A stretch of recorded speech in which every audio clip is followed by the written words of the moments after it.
K T. Jaleel എം.എൽ.എയുടെ പ്രത്യേക വികസന fund വകയിരുത്തി Thavanur മണ്ഡലത്തിലെ സ്കൂളുകളിലെ ലൈബ്രറികൾക്കുള്ള പുസ്തകങ്ങൾ വിതരണം ചെയ്തു.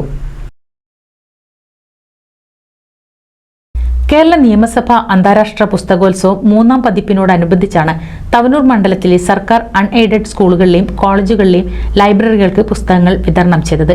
കെ.ടി. ജലീൽ എം.എൽ.എയുടെ പ്രത്യേക വികസന ഫണ്ടിൽ നിന്ന് 3 ലക്ഷം രൂപ ചെലവഴിച്ചാണ് പുസ്തകങ്ങൾ വാങ്ങിയത്. നമ്മളെല്ലാവരും ഒത്തൊരുമിച്ച് നിന്നില്ലെങ്കിൽ പണ്ടത്തെ പോലെ തന്നെ കുട്ടികളുടെ എണ്ണക്കുറവ് കുറച്ചുകൂടി കാലം കഴിയുമ്പോഴേക്ക് അനുഭവപ്പെട്ടു തുടങ്ങും. അപ്പൊ അതിന് എല്ലാ കുട്ടികളെയും നല്ല സ്റ്റാൻഡേർഡുള്ള കുട്ടികളാണ് എന്ന്, നമ്മുടെ മലയാളം മീഡിയത്തിൽ പഠിച്ചു പോകുന്ന കുട്ടികളും മോശക്കാരല്ല എന്ന് നമുക്ക് സമൂഹത്തെ ബോധ്യപ്പെടുത്തേണ്ടതുണ്ട്. അപ്പൊ അതിനു വേണ്ടിയിട്ടുള്ള പരിശ്രമം നടത്തണം. ലൈബ്രറികൾ കാര്യക്ഷമമാക്കണം. അധ്യാപകരും പൊതുവെ വായിക്കുന്നില്ല എന്നാണ് എനിക്ക് തോന്നുന്നത്. പൊതുവെ നമുക്കൊക്കെ ഒരു വായനയുടെ കുറവ് വന്നിട്ടുണ്ട്.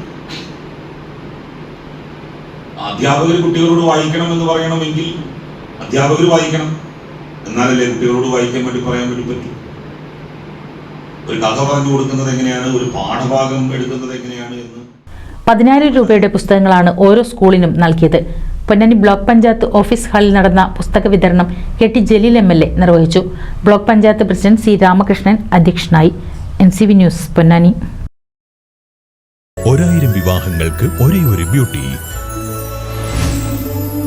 സിൽക്സ്, എടപ്പാൾ, ചാവക്കാട്, തൃപ്രയാർ, പുത്തനത്താണി, പെരിന്തൽമണ്ണ.